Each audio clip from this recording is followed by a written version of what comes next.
Right. Happy New Year, everybody. It's good to be back. And it's good to be... Is it good?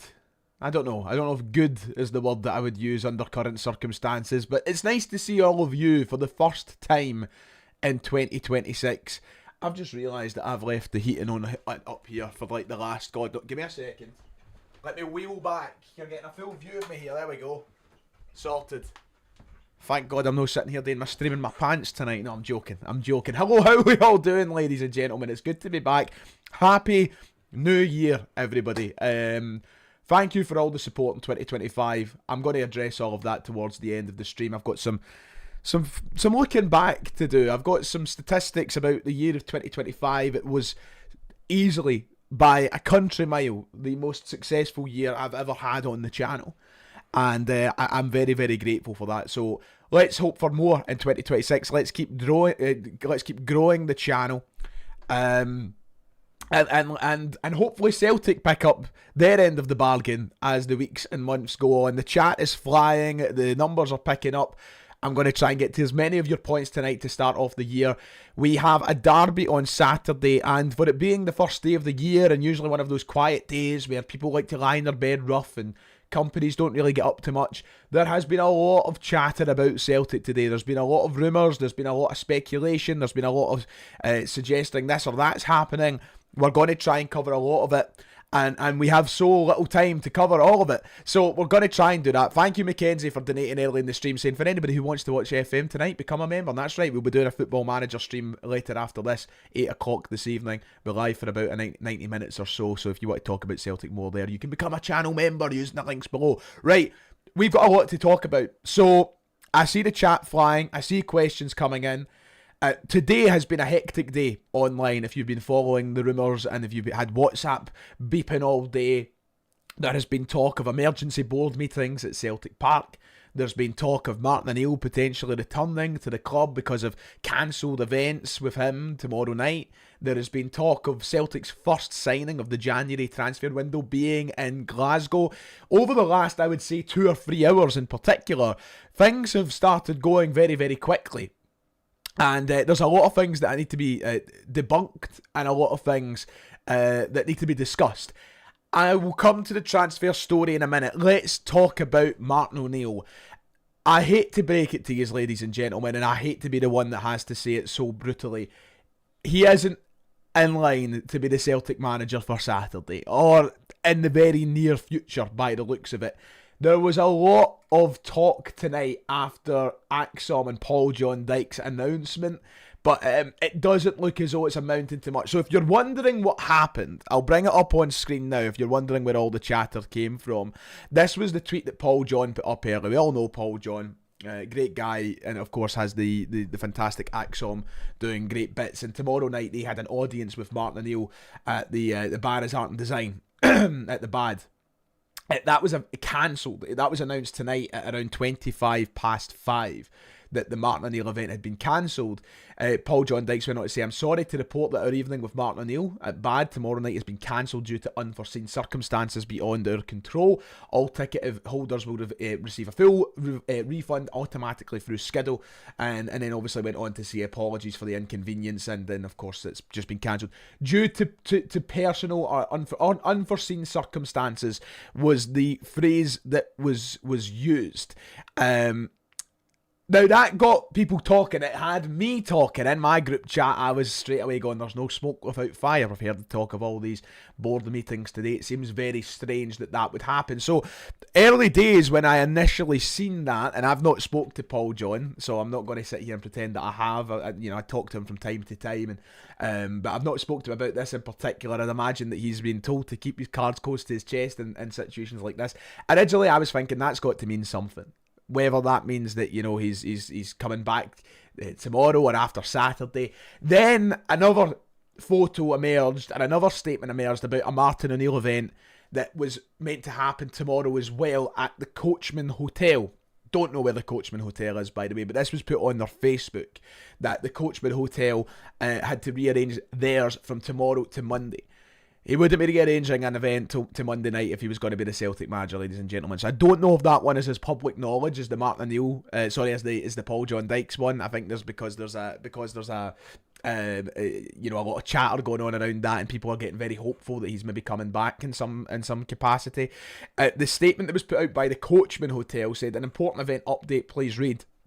Due to circumstances completely out with our control, our event tomorrow with Martin O'Neill has unfortunately been postponed due to personal reasons on Martin's side. The event will now take place on Monday the 5th of January. Martin has personally assured us that he will be in attendance for both our Sunday night and Monday night events." So he's doing 2 events, Sunday night and Monday night, and we're very grateful for that commitment. If you currently hold tickets for the Friday event, please get in touch with the hotel and they will rearrange it over to the other date, and they apologised for any inconvenience. So basically, let's just bottom line it here. Event with Paul John Dykes and event at the Coachman Hotel was cancelled for tomorrow night due to personal reasons quoted by the Coachman. The Coachman events have been rescheduled to Monday, which means he has 2 events, Sunday night and Monday night. Nobody knows what the personal reasons are. It could be anything from feeling under the weather to something's came up in his calendar that he can't get rid of. But it doesn't look as though, and I hate to be the bearer of bad news, ladies and gentlemen, I don't think that it's because he's going to be the Celtic manager over the next few days. That could change after Saturday. I'm not ruling that out. You know, if we get a tanking off of Rangers on Saturday, that could change very, very quickly. And who knows, maybe Martin O'Neill will be ushered in to be the new manager. But I wouldn't get too carried away just now. Listen, if you want to be pointed in any direction for any sort of news, when Axom is on this tomorrow afternoon, I'm pretty sure Paul John might have something that might cheer you up. I don't know. But as it stands right now, it doesn't look as though that it means anything. And people, I mean, I see people in the chat right now. I can't confirm or deny anything. I don't know. I've not been online much since all of this happened. People in the chat are saying that John Robertson's funeral could potentially be tomorrow, and that's one of the rumours flying around, which of course, if is the case, would make a lot of sense. So also an extension of that, rest in peace to John Robertson, and my thoughts and prayers go to his family and loved ones at this hard time. It could be that. It very much could be. So it's not related to the job, and I hate to be that bearer of bad news. But if we want to flip over to something slightly more positive in this time of great negativity and of constant downs at Celtic, it looks as though we're about to make our first signing of the January transfer window, ladies and gentlemen. I was not expecting to come on here and talk about this tonight when I organised the live stream, but this was an article that was published at 6:10 tonight. So this is basically hot off the press, if you like, from, sadly, the publication that shall not be named, but it was a breaking news piece, an exclusive from David Frail, that Celtic are set to make their first January signing, as Julian Araujo has apparently arrived in Glasgow. The article went on to say that we're trying to finalise a loan deal for Bournemouth's Julian Araujo, and that the Sunsport guys understand that the right back has arrived in Glasgow as he edges closer to a switch. Araujo has been penciled in for a derby debut by Wilfred Nancy, and Celtic hope to conclude the deal in time for Saturday. So whether or not they get all the paperwork done and everything by kick-off on Saturday or by tomorrow, it looks as though Celtic are going to do the unthinkable, and it looks as though we're actually going to make a signing, albeit a loan signing, before the transfer window, before the derby, and as the transfer window just opens. So that's, I mean, I want to take it as a positive, because we need a right-hand side. We're getting a right back here, albeit, once again, a loan signing and a player who's not played all that much this season. I don't think he's going to come into this team on Saturday and make a hell of a difference. I'm just going to be completely honest about it. I think he'll bring an improvement, because I don't think it can get any worse. And we don't have a right-hand side, but I don't think it's going to make a world of difference. I think the tactics are all over the place. I don't think it matters about a right-back coming in to change that overnight. The guy's played one game all season, I believe, in competitive football, so he's going to be well below the match fitness required. Once again, though, still probably an upgrade on what we need in that right-hand side. I just don't think it's going to make a great deal of difference. But it's intent, it's something, it's a start. And whether or not it saves Wilfred Nancy's job on Saturday remains to be seen. But it looks as though we are actually, believe it or not, about to make a signing early days, perhaps on the 2nd of January, tomorrow, we could be getting an announcement, a statement about Celtic and Wilfred Nancy's first signing of the January transfer window. So I'm not going to lie. If you want my honest opinions about it, I'm not thrilled. I'm not. I was expecting this to be a difficult window, so it's not as if I had my hopes up. But I'm kind of done with signing Premier League loan duds. Like, we've already done it once this season with Jemai Simpson-Fusey, and it didn't do anything for the team. I'm fed up of us having to develop other teams' players, and I think it just lacks a lot of imagination, to be honest. The only if I was to try, and I'm not defending anybody at the club right now, I'm not even going to pretend that I can. I'm not even going to pretend that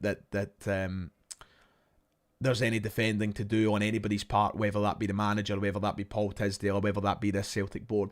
But the only caveat that I can give is that I think that a lot of the signings made in this January window will be with great caution, just because there is such an uncertainty around the manager's future right now. And I think that uncertainty doesn't only exist within the majority of the support. I think that exists probably at the boardroom level as well. They will be thinking about Wilfred Nancy right now.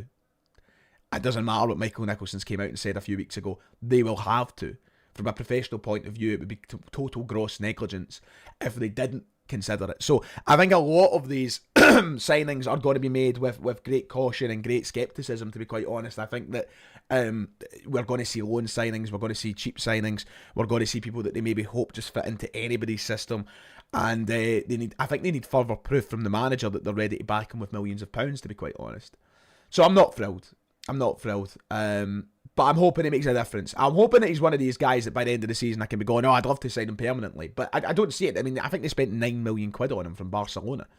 So, like, if he comes here and plays well, they're either going to think to themselves, right, he could be useful to us next year, or pay up. We want to make profit on the £9 million we spent. So that's I can't help but not be thrilled, because it just doesn't spell out. It doesn't spell out something that's going to bring long-term consistency or success to the club. And that feels like a lot of our signings, to be quite honest. So that's where we are. Mackenzie, thanks for your donation, mate. I'll get to your question in a moment when I switch over to the Q&A segment.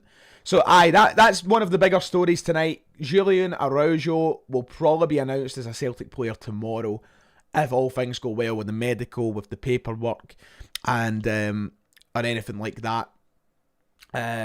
Yeah. We'll see. I'd imagine he's probably going to play in Yang's position. But the thing is, I think Yang's been one of the better looking players in this system so far. So I don't know if he'll come in there. Maybe he goes into where Ralston plays. I just, when I've read up about him and everything I've watched about him and whatever else, it looks like he's meant to be a wing back. So I'm quite confused as to who'll come out of the team and who'll come out and where he'll come in. But it's one step in the right direction for now, I suppose, and that's that. Suggestion of putting Yang over at the left, possible, very possible, but God knows, I'm not looking forward to Saturday anyway. Right, as for the rest of the news this evening and anything coming out, there isn't much else, so just to highlight very quickly the talking points. The Martin O'Neill stuff that's flying about, I don't think it has any real substance to it. I mean, it could by Saturday or Sunday, depending how the full-time result is at Celtic Park. And Celtic look to make their first signing tomorrow, by the sounds of things. Other than that, doesn't seem like there's all that much happening. So, yeah, let's turn to you guys. Let's turn to the chat.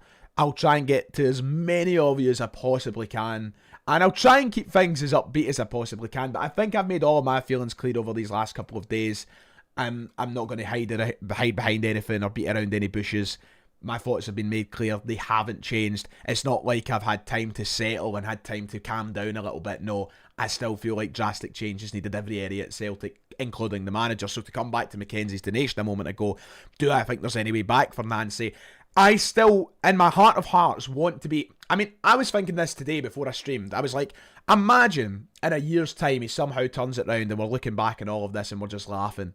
And we're like, my God, how's this? But it's not going to happen. I think that even if we win on Saturday, that he needs to go.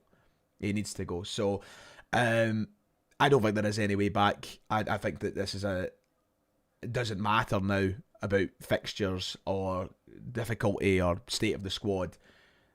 he doesn't understand the standards at Celtic, I don't think, and he's dug his own grave, to be quite honest. 5 losses in your first 7 games isn't good enough.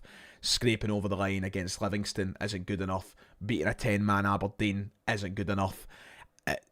All the signs are pointing in the wrong direction. So no, I don't think there is any way back for him.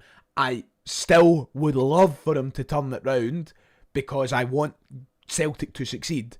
But I'm just willing to admit that that's probably not going to happen. So that's my answer to Mackenzie's question. Happy New Year from Minnesota. Cheers, Dundas. Hope you're well up in Minnesota. I'm assuming it's cold. It's cold here as well, by the way, so don't worry. Sean saying we've paid good money for the Mexican lad and Jota is due back in 2 weeks and he would be... What's your opinion on that? Have we paid good money for the Mexican lad? It's a loan signing. I don't think that we're... Negative, Nancy. I like what you've done there. I don't think we have paid good money. And Jota isn't due back in 2 weeks. So that's my opinion on that. And nobody has said that Jota's due back in 2 weeks. There is nothing to suggest that he'll be back in 2 weeks. Nothing at all. Right, let's get the chat flying. I don't know if you've covered it, but what did you make of the WhatsApp rumours about the bust up at halftime between McGregor, Nancy, KT? I always find those stories amusing, and tomorrow's press conference will certainly be, as far as I'm aware, there's still a press conference scheduled tomorrow for the manager and whatever player is chosen, and we'll certainly know what happens when the team comes out on Saturday as well. They're always funny, and sometimes they actually end up being somewhat believable just because of the nick we're in. Because of changes that he made at halftime, etc. But I would be very careful without having any sort of real proof. I don't have any real thoughts on it. I think the scary thing is, though, even if they're not true, this is the situation we find ourselves in. You know, this is the situation that we find ourselves in. So, aye. Let's go to somebody who's feeling a little bit more optimistic about things, because I do like looking at both sides of the fence, to be fair, even if I disagree.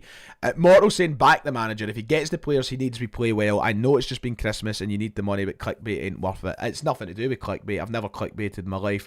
I'm not doing this for the money. I think the guy's a dud. I don't think he understands what he's doing. I think he looks like an amateur. I think that the football we're playing is the worst football I've ever seen at Celtic Football Club, and I wouldn't trust him with millions of pounds to sign players. And it's easy to go, if he gets the players we play well, what if he doesn't? What if we waste millions of pounds on a guy whose system looks absolutely fucking shocking? This isn't a system that looks like, oh, it might work with a few players. It looks totally below any standard required. So, like, I get it. It's all well and good being optimistic, and I would love for it to work. But it doesn't mean that you just suddenly sacrifice. I said this after the Dundee United game. Celtic we aren't just gambling with the season. We're gambling with years of Scottish dominance at the minute. You give people an inch, they'll take a yard. And I'm not willing to gamble that for a guy who looks fucking clueless and sounds clueless. I really wanted to make it work. You all know that. I came on here saying I'm all in Nancy. And I hold my hands up, I got it wrong. But he's done nothing. So it's not clickbait. It's my opinion. Because the Ryan 118 channel has always been about Ryan's opinion. And I'm going to come back to a quote that I used on the last, not the Celtic Thunder I just done with Ryan McGinley, but the last episode I'd done before that with Kieran Auld. I said that we were allowed to offer the manager a lot of sympathy for the situation that he had inherited. And I still think to a certain extent that really does apply. I don't envy what he's had to inherit. I don't think many managers would have been exactly great with what this team is offering right now. But I don't think many would have been as bad as this either. So, like I said, that I have that sympathy. But that sympathy amongst the majority of the support, which we're now seeing, because when 90 or 95% of the people are saying the same thing, it tends to be, probably the right opinion. But I said that sympathy amongst the support will very quickly turn into some form of hatred or animosity towards the guy. And it's happening in real time. I feel it. I don't hate him by any stretch. He's probably a lovely fella with great ideas, and I have no doubt that he's probably a decent coach. But it's not working here. And it's not going to, because he doesn't, and he's not, and this is what I'm saying about the animosity, from sympathy turning to animosity. He's coming out in these press conferences and saying outlandish things that don't represent Celtic Football Club the way they should.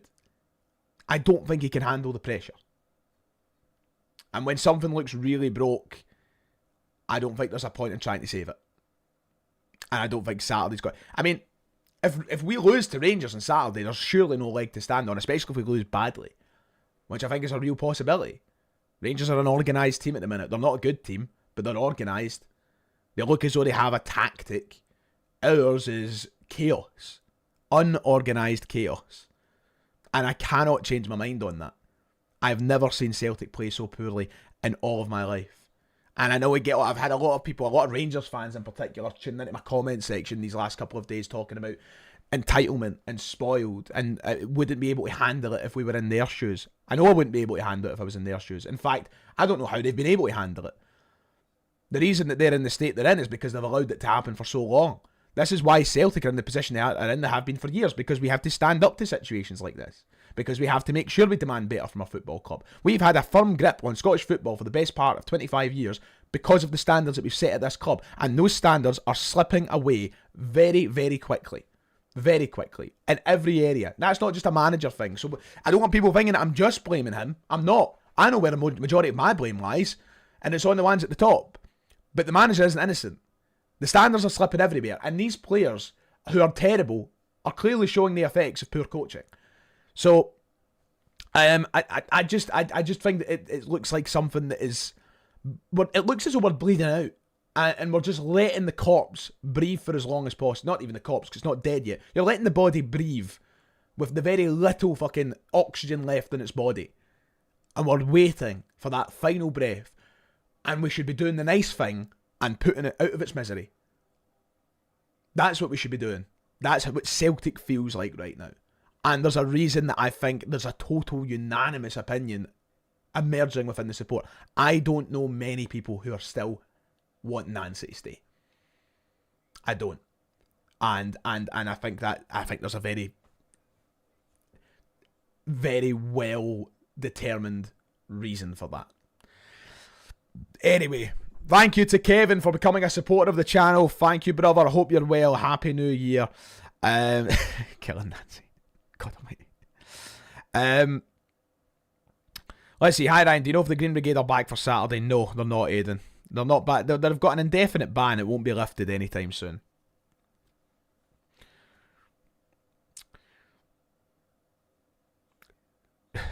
This pitiful sec has been getting right to her in with his comment. The board are to blame. Every Celtic supporter have known about 3 years we're lacking covering about 4 positions, and the injuries have brought it home to roost. Yeah.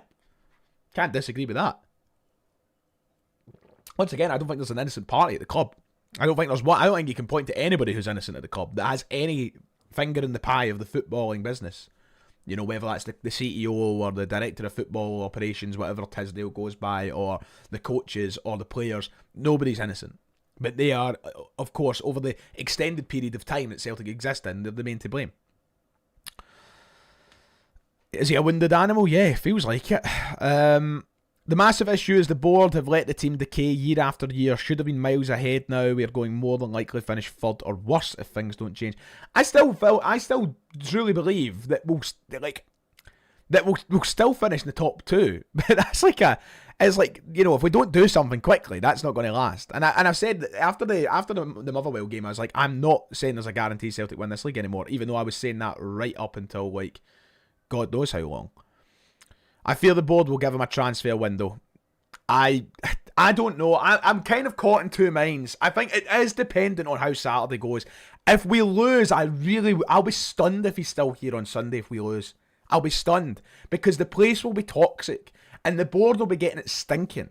And I know they've showed they don't care, but it will be an unholy... Listen, if we lose on Saturday, it will single-handedly be the worst atmosphere at Celtic Park ever. It will be horrible. It'll be toxic. We'll have fans fighting with each other in the stands. No fighting with each other, no fist fighting, but arguing with each other in the stands. It'll be horrible. And that's the kind of atmosphere that they're allowing to generate if they don't do something about it. So I still have a feeling that they might hold on, but I just can't see it if we lose. I can't, and I don't think they can allow it to. It would be an absolute sham. God, there's a lot of comments. I'm trying to keep up. I'm having to go right down the chat. Yeah, I've seen a lot of talk about Schmeichel in the chat. Another one who I can't believe he's still on the team, to be quite honest.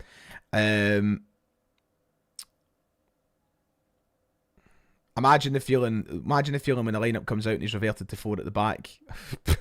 I don't even think it would do much. I don't think it would do much. And he's not going to change. I think he's too far in. I used the phrase the other day that he's balls deep. He is. He's balls deep. There's no point now changing it. He should, but what is it going to do for him? Maybe save his job. I don't know. That's where we are now. We live in the realm of cluelessness. I don't even know what comes next from him. We're living in a totally gung-ho situation with Celtic right now. I don't like gung-ho. I like organisation, and there is no organisation. The board won't sack Nancy. They either back him or bust. If they sack him, then the fans still don't like them. If they back him and he wins, they get some space. If he fails, then they are still hated. The board, I mean, you're not wrong, because the board have just put themselves in a position where they're hated no matter what. And sacking somebody or keeping them on isn't going to change that. But, you know, at the end of the day, it's a results and financial driven business for them. And he is risking millions of pounds in bonuses and funds for the club. They're going to have to consider these things as well. These are the things that we don't really consider on a day-to-day basis, because we don't work in the boardroom. We don't see these bonus checks and stuff.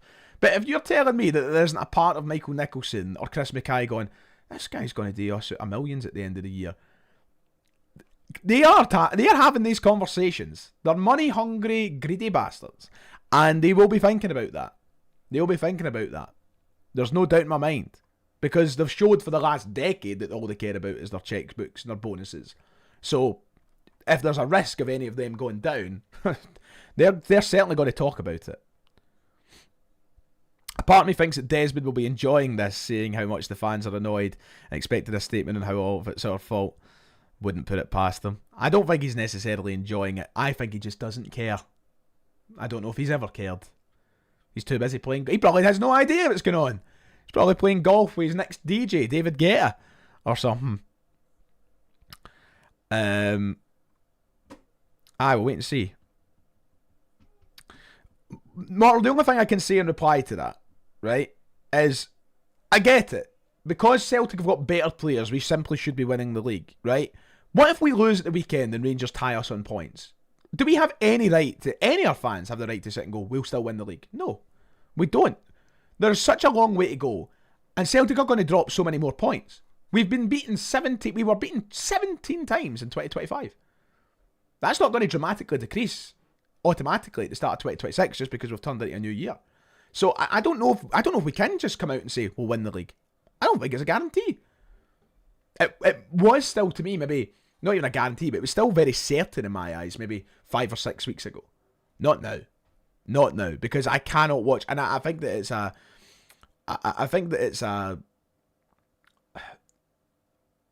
kind of cover your eyes to the failings of what's going on in the park if you still think that we're going to win the league, because there is not one suggestion. We've not kept a clean sheet under the guy. We've lost 5 out of 7 games. We are truly stinking. Players are making mistakes constantly and they haven't been coached out of them. It would take a remarkable January window to turn that opinion round for me. Thank you for the donation. Hands up for the Panther. I appreciate it, mate. €10. The players aren't that bad. Far better than this. It's Nancy's system. 3 different systems in one season. 3 different managers. Like Galatasaray, Celtic are no different. You win no matter what. I wasn't expecting the Galatasaray comparison, but I appreciate it nonetheless. And thank you for the donation, mate. Yeah, look, I've been on the record a million times and saying how bad this squad is, and I do think that they are still a huge part of the, if you were to cut into percentages the problems, I still think that the players take up a huge chunk of that. But I mean, under Rodgers and O'Neill, they weren't this bad. The coaching is clearly a part of the problem right now. So I think the system is playing a big part of it. I get that we don't have players to be a part of it. I just don't think it's just really difficult to be full of confidence right now when we've been fed shit for the last 12 months. Before and after Nancy's appointment. Somebody saying 3-1 to Rangers on Saturday at least. If Nancy goes, surely Tisdale has to go. Absolutely. There's no defence. If he does, and this is like, take away opinions for a minute, just if Nancy was to go, like just talking true scenarios, like Tisdale has to go as well. That's a dramatic failing from him. He's done nothing to justify him staying in the job. Yeah, he would have to go. He would be right behind him. But I don't know. I just feel like they're not going to operate as ruthless as that. I think they would probably say, right, you're away at the end of the season, and we'd have to be stuck with his deal until then. But we'll see. Oh, somebody's saying Rangers will score 5 on Saturday. I hope we're not that bad. Rowe looked at his shambles of a squad and locked the back door. Our guy does the exact opposite. Can see them scoring 4 or 5. He must go now. Seems there's a lot of fans in the chat expecting Rangers to score upwards of 3 goals. That would be the final nail in the coffin. I think it would be 100%. Like, this is the thing. I don't think Rangers will win that heavily. I think they should be considered favourites. And I'm fully expecting to lose on Saturday, but I'm not expecting to lose like 3, 4 or 5-0, right? But if we were to lose by 3, 4 or 5 goals, which I'm once again reiterate I don't think will happen, that would be 100%. He would be gone. There's no doubt about it. They don't have any legs to stand on to back the guy at that point. He would be off. He would be off 100%. So I know some fans will probably be hoping for that, but I never will. Do you think I want to see Rangers beat us 3, 4 or 5-0 or something? Absolutely not. No way. Not a chance. I don't care what result we get after it if it means getting a manager sacked. No way. No way. I wouldn't be on here if Rangers beat us 5-0. Brian Duffy saying, don't care who he brings in, shouldn't be here, his system is shite, he's lost the fans and the players, the board are the only ones who want him, and we all know the board hate the fans. It's a scary thought, that, isn't it? Because there's one common theme, and that's that. Right, I'm going to thank, by the way, we have over 1,000 live viewers. If you haven't, please go down below and hit the like button. Just before I wrap up tonight, and I'm going to be live again at 8 o'clock for channel members, we're going to be playing some Football Manager, and hopefully we don't talk about Celtic as much on that stream, and maybe talk about some other shite. But one thing I did want to talk about was the year that we had as a channel, and I just want to read out some mad statistics. I've never been an egotistical guy, not that well. You just can decide if I have been or not. I'd like to hope I don't come across as too egotistical, but we this year grew into the most subscribed to Celtic channel on the platform. We reached 50,000 subscribers, the first Celtic fan-led channel to do so, and we are on track to 55,000 subscribers as of Hug Money last night. I once again thank you for all of that. But what you've done in 2025 is just, some of the stats that I read through on the channel are just absolutely mind-boggling, and I can't thank you enough. If I just need to get I'm trying to get my analytics page working here so I can read some of it out, because honestly, my goodness. So in 2025, over that 12 months, we got 4.5 million views on the channel. 4.5 million. You guys watched me for 638,000 minutes, and we gained 7,000 new subscribers. I can't wrap my head around that, to be honest. 4.5 million views is absolute insanity. Like, that's mind-boggling to me.